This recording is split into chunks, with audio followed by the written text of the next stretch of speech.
बोलो जयकारा बोल मेरे श्री गुरु महाराज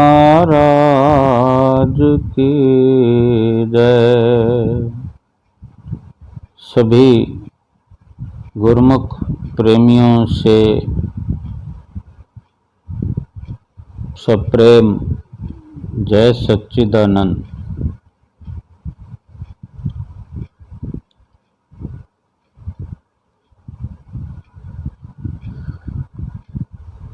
महापुरुष फरमाते हैं, हे प्राणी, तू हर रोज माया के कारण भाग दौड़ करता फिरता है, माया के शिकंजे में फंसा हुआ है, माया की चाहना करता है, माया का लालच करता है, लोभ करता है और रोज नित्य निरंतर दौड़ता फिरता है, भागता फिरता है। क्या माया मिल रही है? क्या माया को प्राप्त करके भी तसल्ली हो रही है, तृप्ति हो रही है, या और तृष्णा बढ़ रही है? और वही दीवानगी, वही पागलपन माया को प्राप्त करने का फिर से नया प्रयास, हर रोज नित्य नई उमंग, माया के पीछे भागने की और परेशान जिंदगी, अशांत सफर, अशांति का घर।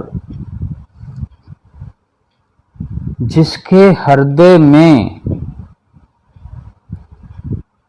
नारायण बसता है, भगवान बसता है, वो लाखों में करोड़ों में कोई एक है। और ये माया तो हर किसी के अंदर बसी हुई है। माया का दीवानापन हर किसी को दीवाना बनाए हुए है, पागल बनाए हुए है। प्रभु के पीछे कोई विरला भागता है। क्या प्रभु के पीछे भागने वालों को कुछ प्राप्त नहीं होता? माया उनके जीवन में नहीं होती, स्वतः होती है, बिना प्रयास किए उनके पीछे आती है। जो मायापति भगवान के पीछे भागते हैं, भगवान के पीछे दीवानगी रखते हैं, भगवान के नाम में अपने आप को दीवाना बना करके अपना समय व्यतीत करते हैं, उनके पीछे पीछे माया दौड़ती है, पीछे पीछे माया के समान उनके हाजिर नाजिर रहते हैं। क्योंकि जिसने अपने हृदय के अंदर मायापति को बसा लिया, जो कि माया तो फिर भगवान की दासी है, जिसने मायापति को अपना बना लिया, अपने हृदय के अंदर बड़े चाव से, भाव से, आदर से, सत्कार से, सम्मान से बिठा लिया और इस ख्याल को पुख्ता कर लिया कि मेरे अंदर नारायण बसते हैं, मेरे दिल में मेरे गुरु महाराज बसते हैं, सतगुरु बसते हैं। ये ख्याल भी उनको हर वक्त लगा रहता है। जिसने जो कुछ प्राप्त किया होता है, जिसके पास जो कुछ होता है, वो हर वक्त ये समझ सकता है कि मेरे पास क्या है। जब माया का मालिक हमारे पास होगा, माया के पीछे भागने की जरूरत पड़ेगी नहीं। माया विनंती करेगी हमें कि मुझे स्वीकार कर लो, क्योंकि हमारे दिल में तो माया के लिए जगह ही नहीं है, माया का ख्याल ही नहीं है हमारे अंदर कि हमें माया चाहिए भी। जिसने माया के मालिक को अपना बना रखा है, जिससे रिश्ता खास बना रखा है, माया तो अपने आप आएगी।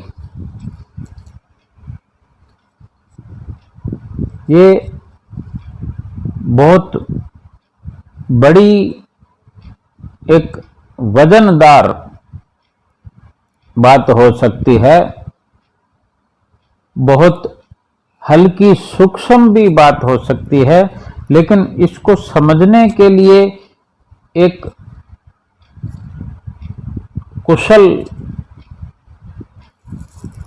दिमाग चाहिए, एक सोच चाहिए जो संतों महापुरुषों से मिलती है। उनके नजरिए से सोचने पर ये अपने अंदर विचार आते हैं कि किस प्रकार किस वस्तु को प्राप्त करना है। निशाना किस प्रकार से लगाना है, ये मर्म जब तक नहीं जानेंगे और किसी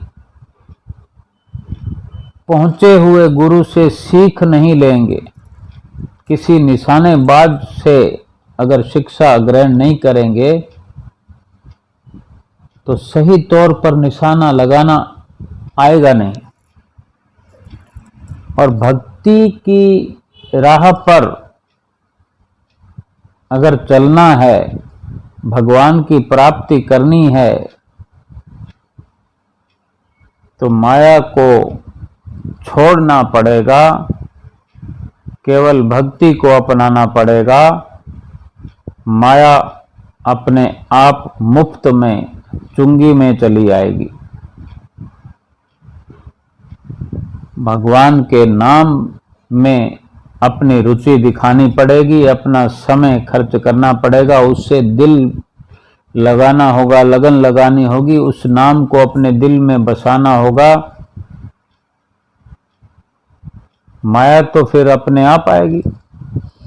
लेकिन अगर इंसान माया के पीछे चल पड़ा है और भगवान के नाम को, भक्ति को पीठ दे दी है, तज दिया है कि पहले तो मैं माया को प्राप्त कर लूं, फिर तो उसे भक्ति के लिए समय ही नहीं मिलेगा। और माया के पीछे भागते भागते भागते पूरा ये अवसर मनुष्य जीवन का खो देगा, नष्ट हो जाएगा, मिट जाएगा, सर्वस्व निछावर कर देगा माया के पीछे भागने में। और माया कभी भी इंसान की, इस जीव की हो नहीं सकती। और भक्ति को अपना लिया तो माया पीछे रह नहीं सकती, अपने आप आएगी। फरमाते भी हैं, महापुरुषों के वचन भी हैं कि भगवान का नाम जो है कड़वा लगता है, नीम की तरह लगता है, लेकिन जो अपना लेते हैं नीम की तरह लगने वाले नाम को, जो अपना लेते हैं, जो नीम की गोली बनाकर नीम के पत्तों का यथा योग्य जरूरत के अनुसार किसी के मार्गदर्शन में उसका सेवन करते हैं, तो शरीर पूरा निरोग हो जाता है। और नीम की तरह कड़वा लगने वाला मालिक का नाम जो अपने अंदर बिठा लेता है, उसकी आत्मा निरोग हो जाती है, उसका जीवन सफल हो जाता है, उसका लोक परलोक संवर जाता है। ये मार्गदर्शन संतों महापुरुषों के पास है। फरमाते भी हैं, सतनाम कड़वा लगा, मीठा लगा दाम, दुविधा में दोनों गए, माया मिले ना राम। यानी जिसने कड़वा बना दिया सत्य नाम को, प्रभु नाम को कड़वा समझ के छोड़ दिया और माया के पीछे दौड़ पड़ा, माया तो मिलेगी नहीं, ये अटल सत्य है। संतों महापुरुषों ने अपना सत्य बतला दिया है, निचोड़ बतला दिया है कि माया तो किसी की बनेगी नहीं। माया के पीछे दौड़ोगे तो माया आगे भागती जाएगी और हम भागते भागते भागते भागते अपने जीवन को नष्ट कर देंगे, लेकिन माया हाथ नहीं आएगी। उसका यही सीधा सीधा मतलब है कि माया को प्राप्त करने की इच्छा कभी खत्म नहीं होती जीव की। यही एक दृश्य है कि माया को प्राप्त नहीं कर सकते, यानी कामना बनी रहेगी, कभी संतुष्ट नहीं होते, तृप्त नहीं होते, भूखे ही रहेंगे। जो है वो दिखाई देगा ही नहीं, जो प्राप्त किया है करते जाएंगे वो कभी नजर ही नहीं आएगा, और प्राप्त करने के लिए उसके पीछे दौड़ते रहेंगे। कभी उस प्राप्त की हुई माया का इस्तेमाल नहीं कर सकते, कभी संतुष्ट नहीं हो सकते। मनुष्य जन्म की लक्ष्यता, मनुष्य जन्म का लक्ष्य उद्देश्य माया को प्राप्त करना नहीं है। मनुष्य जन्म का लक्ष्य है माया का त्याग करना, और माया का त्याग करते ही भक्ति प्राप्त हो जाएगी। और भक्ति प्राप्त हो गई तो भक्ति का दूसरा पहलू ही तो माया है। जिसने भक्ति प्राप्त कर ली उसको माया तो अपने आप मिलेगी। जिसने सिक्के का एक पहलू अपना लिया, दूसरा पहलू तो सिक्के के साथ है। और जिसने माया के पीछे समय व्यतीत कर दिया, उसने प्रभु को भी पीठ दे दी, प्रभु को भी हासिल नहीं कर पाया और माया भी हाथ नहीं आई। ये मनुष्य जीवन ऐसे ही चला गया। इससे बढ़कर कोई अफसोस नहीं हो सकता, क्योंकि ये मनुष्य जीवन मिट्टी है, लेकिन इस मिट्टी के अंदर ये जीवात्मा विराजमान है एक समय तक। जितने भी समय तक इस मिट्टी रूपी शरीर के अंदर, मिट्टी से बनने वाले शरीर के अंदर जीवात्मा विराजमान है, इस मिट्टी के शरीर से वो कार्य किया जा सकता है जिससे 84 लाख योनियों से बंधन मुक्त हुआ जा सकता है। मिट्टी तो ये फिर से हो ही जाना, ये मिट्टी से मिला है, मिट्टी से बना है, तो ये फिर मिट्टी में मिलेगा ही। लेकिन जिसने इस मिट्टी से, मिट्टी में रहकर कार्य बना लिया अपना, वो सफल हो गया।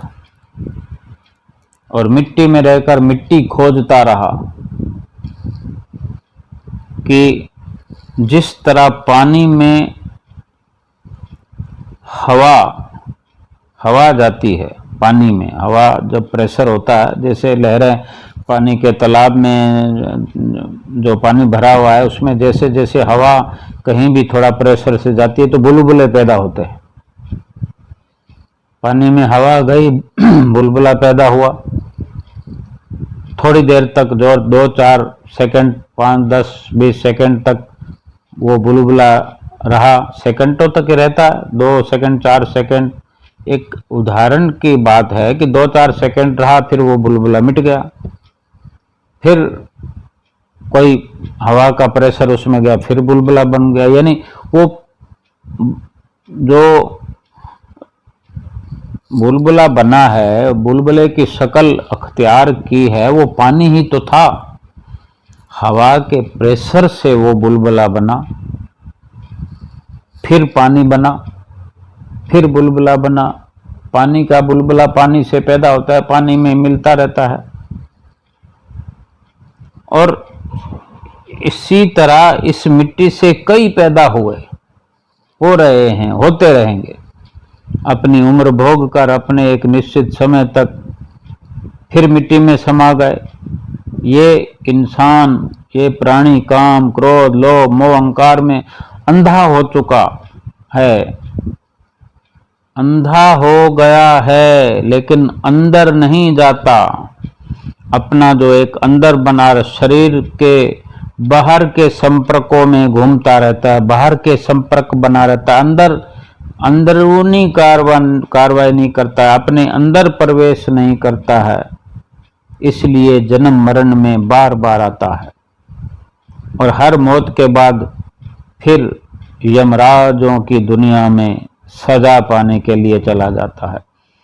अगर अपने अंदर जाए, अंदर नाम जपे, फिर इसे सजा देने वाला कौन है? फिर तो ये मालिकों का मालिक बन जाएगा, क्योंकि मालिक के साथ रहेगा, मालिक का नाम जपेगा तो मालिक इसको अपने साथ मिला लेगा। इसलिए महापुरुष फरमाते हैं कि ये जीव, अगर तू सदा के लिए सुख चाहता है, सदा के लिए, हमेशा हमेशा के लिए शांति चाहता है, शांति प्राप्त करना चाहता है, वक़्त के परिपूर्ण संत सतगुरु की शरण ले, सारे दुख मिट जाएंगे और हम गुरमुखों को तो ये खुश नसीबी हासिल है। फिर भी ये खुश नसीबी हासिल होते हुए भी कहीं हमसे लापरवाही हो रही है तो ख्याल करें, संभाल करें अपने आप की, हर पल विचार करें कि जो करना है कहीं उससे वंचित तो नहीं है, कहीं गफलत में तो नहीं है, कहीं माया का दबाव तो नहीं हो रहा, दबाव में तो नहीं है। नारायण को अपने अंदर सतगुरु जो हमें हर पल आदेश करते हैं कि ये दिल मस्कन गुरु का है, गुरु ही इसका मालिक है, ख्याले गैर हुआ तो दर्शन, ख्याले गैर हुआ दाखिल तो दर्शन हो नहीं सकता। अगर उलूल दुलूल ख्याल हमारे हृदय में, दिल में अगर भरेंगे तो ये गुरु का आसन है, नर रूप में नारायण प्रभु का ये सिंहासन है। इसमें अगर गंदे विचार, मायावी विचार भरेंगे तो प्रभु नहीं विराजमान हो पाएंगे, हम नाम को नहीं अपने हृदय में बसा पाएंगे, अपने जीवन के लक्ष्य की प्राप्ति से वंचित रह जाएंगे, जो कि अपने आप में बहुत बड़ा नुकसान इस जीवन का, इस मनुष्य जीवन का नुकसान कर बैठेंगे। फिर ये मनुष्य जन्म बार बार नहीं मिलता, क्योंकि मनुष्य जन्म जो है बड़े भागों से मिलता है, बड़े सौभाग्य से मिलता है। और जिन गुरुमुखों को, हम गुरुमुखों को श्री गुरु महाराज जी की चरण शरण मिली है, श्री गुरु महाराज जी के दर्शन दीदार होते हैं 24 घंटे, हर पल हम कर सकते हैं, हमें कोई रोकने वाला नहीं है, कोई टिकट लगने वाली नहीं है, कहीं बार बार सुबह से लेकर लगातार कहीं जाने की जरूरत नहीं है, जहाँ चाहें श्री गुरु महाराज जी के दर्शन कर सकते हैं। उनसे रिश्ता कायम, उनसे कनेक्शन पक्के वाला जोड़ना है, उसके बाद में रिश्ता कायम हो गया, फिर चाहे जहाँ भी रहें। एक बार अपने मोबाइल में किसी का नंबर फीड कर लेते हैं, एक बार किसी से बातचीत कर लेते हैं, एक रिश्ता एक कायम कर लेते हैं, बातचीत करने का एक शुरुआत कर लेते हैं, फिर जहाँ भी हों हम, चाहे 1000 किलोमीटर पर हों, 2000 किलोमीटर हों, या विदेश में भी बैठे हों, इस फोन रूपी यंत्र से उनसे बात होती है कि नहीं? भगवान से बात करने के लिए किसी यंत्र की भी जरूरत नहीं है, केवल उस रिश्ते के माध्यम से जो हमने बनाया है, सूक्ष्म तौर पर, जिस्मानी तौर पर, हर प्रकार से हमने अपने रिश्ते को मजबूत बनाया है। तो अपनी आंखें बंद करेंगे तो श्री गुरु महाराज जी का अक्स नजर आएगा, उनकी छवि नजर आएगी। केवल खुली आंखों से पुकारेंगे तो ऐसा लगेगा कि हमने पुकारा ही नहीं और एहसास हो गया कि श्री गुरु महाराज जी हमारे साथ ही हैं। सही मायने में तो हमने जो रिश्ता बनाया है तो श्री गुरु महाराज जी हमारे साथ हो लिए हैं, साथ ही रहेंगे, साथ रहते हुए हमें नाम की कमाई कराते हुए साथ लेकर के इस लोक से अपने खास घर में जो प्रभु का धाम है वहाँ ले जाने के लिए आतुर हैं। जल्दी से हमें वो कार्रवाई करवाने में लगाए रखते हैं कि जल्दी से नाम में लग जाओ, लगातार लगे रहो, और वो अपना बना के इस लोक में भी रखना चाहते हैं और इस लोक का समय पूर्ण होने पर अपने निज धाम, अपने धाम के अंदर हमें ले जाना चाहते हैं। इससे बड़ी कोई खुश नसीबी हो नहीं सकती, इसलिए लाभ उठाना है। बोलो जयकारा, बोल मेरे श्री गुरु महाराज की जय।